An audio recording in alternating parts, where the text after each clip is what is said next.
Bonjour à tous, c'est Gilles Mancillon. Je viens à vous aujourd'hui brièvement pour vous saluer.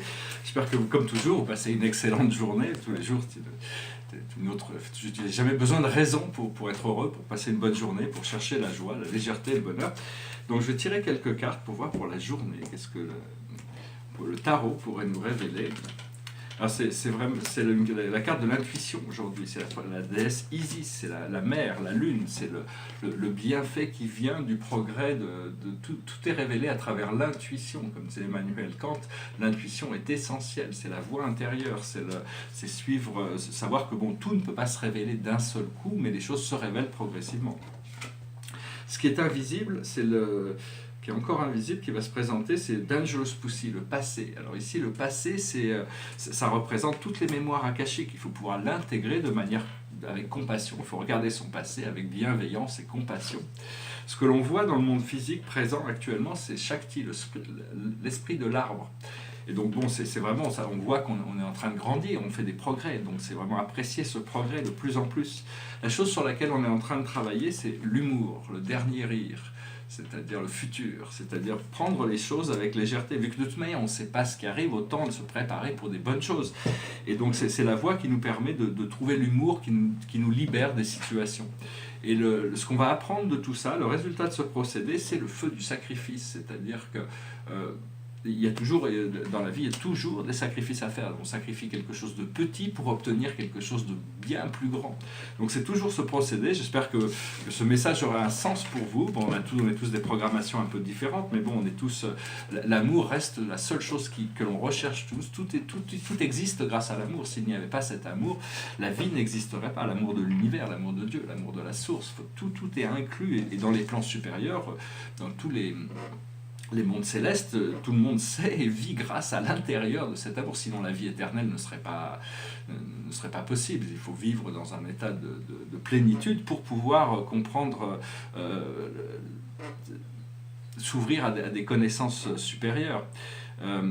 Parce que tout le monde est connecté à l'âme ici. Il n'y a qu'une seule âme et on est tous connectés à cette âme. Cette âme, c'est vraiment ce que l'on doit découvrir, la connexion avec l'âme. On va bientôt trouver des moyens de pouvoir le comprendre de manière scientifique, la connexion, l'âme éternelle. Et donc ça va créer une révolution dans tout le procédé de science que l'humanité est en train d'évoluer. Les rêves, il y a beaucoup de rêves qui sont très importants, mais il y en a qui sont beaucoup plus importants que d'autres, mais il y en a qui sont très très importants au niveau des révélations. Il y a beaucoup de choses qui m'ont été révélées le matin en me réveillant. J'ai comme un téléchargement d'une mémoire, et donc ces choses sont très très importantes. Il faut faire très attention, il faut vraiment, il faut essayer d'être conscient de ces choses. J'ai parlé des trous noirs dans un tableau hier, mais on m'a montré un trou noir. C'est quelque chose on passe tous à travers un trou noir quand on s'endort. Les trous noirs sont des portails interdimensionnels, mais il y a des trous blancs et des trous bleus qu'on ne connaît pas. Par-dessus des trous blancs, c'est d'autres sortes de portails. Tout ça, on est tous connectés. À la base, on a un trou noir et on a un trou blanc au-dessus.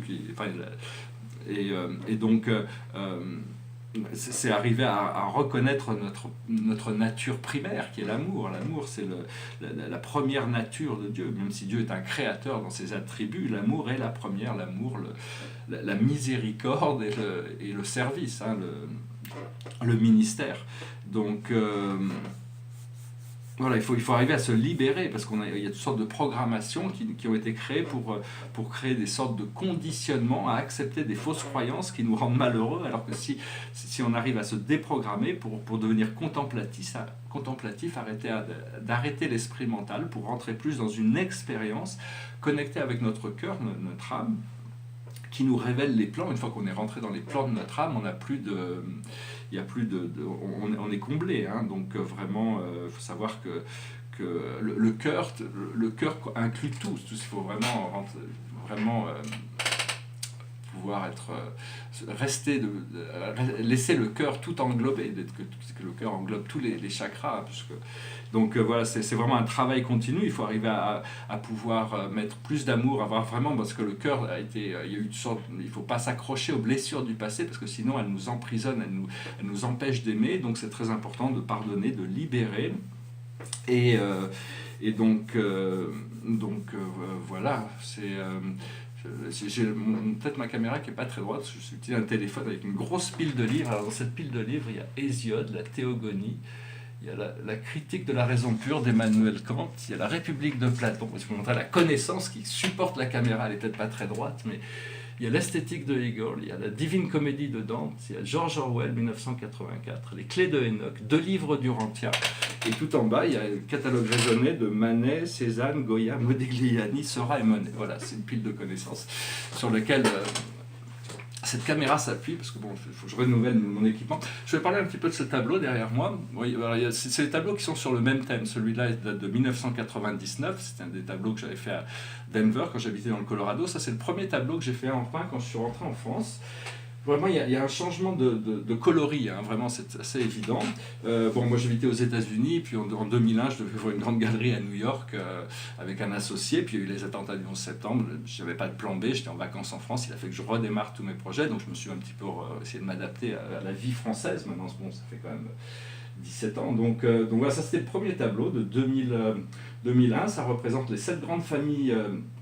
Les 7 grandes familles spirituelles qui sont quand même différenciées par leur fonction, leur nature, leur origine, même s'il n'y a plus qu'une seule grande famille, nous on appartient à on n'existe pas en tant que mortel ici, mais on a 2 positions, nous sommes des enfants ascendants de l'univers, on fait partie des enfants qui vont fusionner avec le Père, parce qu'il y en a qui fusionnent avec le Fils et avec l'Esprit, selon les planètes, et donc ce qui nous donne un accès au paradis, et après on rentrera dans les corps de la finalité. C'est le futur destiné de tous les mortels du temps et de l'espace, mais vu que notre planète vient d'une planète qui a été en rébellion, on va être rayé de ce corps et on va devenir des puissants messagers ou des très hauts en autorité ou des sans nom et sans numéro. Ce sont 3 ordres spirituels d'ordre trinitisé qui, vu qu'on a eu cette expérience, c'est un petit peu une destinée unique, hein, de devenir des puissants messagers, des êtres de sagesse, de sagesse complète, hein, une fois qu'on aura réintégré notre origine au paradis. Je vais chanter une petite chanson pour finir. Et je voulais... j'en avais une autre à chanter, mais je ne vais pas trop préparé, donc je vais chanter celle-là. C'est une chanson, bon, je voulais dire aussi que j'avais dit que j'étais pas trop épicurien, mais bon, en fin de compte, il y a Épicure qui est venu me voir, et bon, je pourrais un peu discuter. Mais c'est vrai que dans beaucoup de sens, je suis quand même très épicurien, c'est-à-dire que je ne suis pas très épicurien dans le sens où je crois qu'il y a des forces invisibles qui interagissent dans ma vie tous les jours, et donc la providence, ces choses-là. Mais Épicure, c'était quand même la modération, c'est chercher la modération des choses.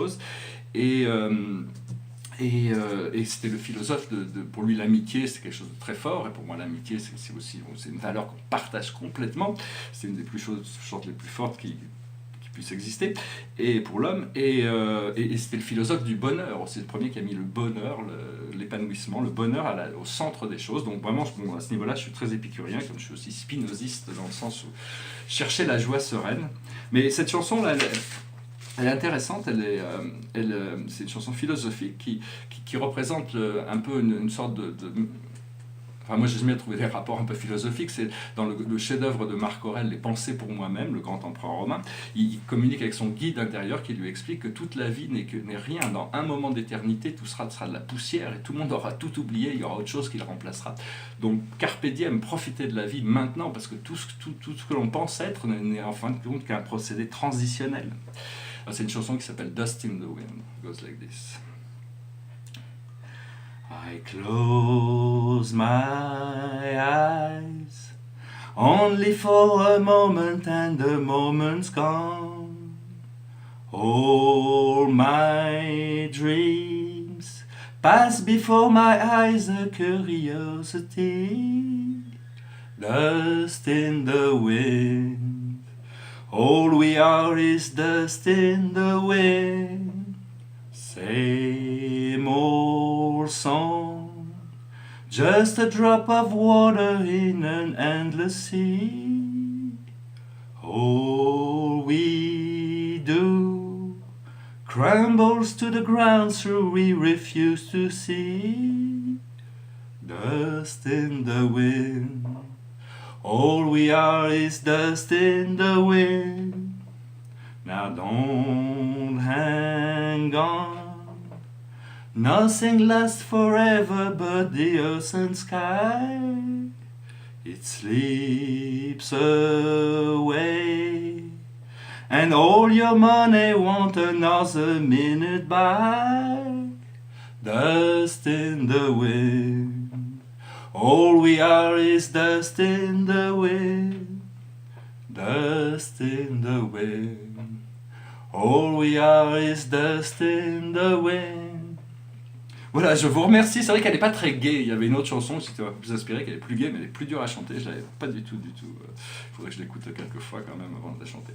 Donc voilà, j'espère que ce message aura été intéressant pour vous. Je vous remercie pour tout. Je vous souhaite une excellente journée. Je vous dis à très bientôt. Et n'hésitez pas, si vous avez des questions, je serai très heureux de voir si je peux les adresser dans la mesure de mes capacités, bien sûr. Je vous remercie, suivez bien votre lumière intérieure, que Dieu vous bénisse, soyez dans la lumière, dans la joie, et carpe diem, profitez de la journée. À bientôt, namasté.